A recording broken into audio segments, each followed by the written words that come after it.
Seir's high hills, the families remain.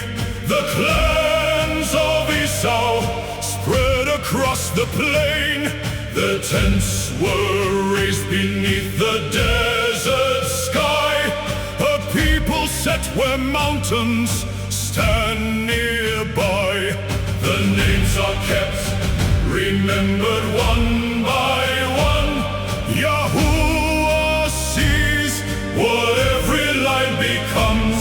Kings rose and passed before the dust would fall. Yet Yahuah still establishes all.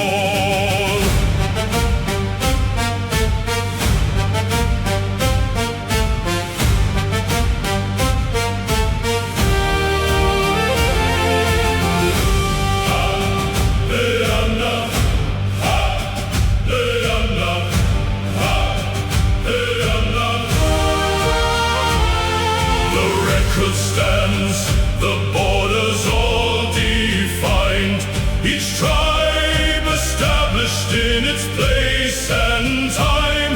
Not every path belongs to Israel's way, yet every people stands where Yahuah lays. The mountains stand, the desert keeps the trace. The lines remain within their ordered place.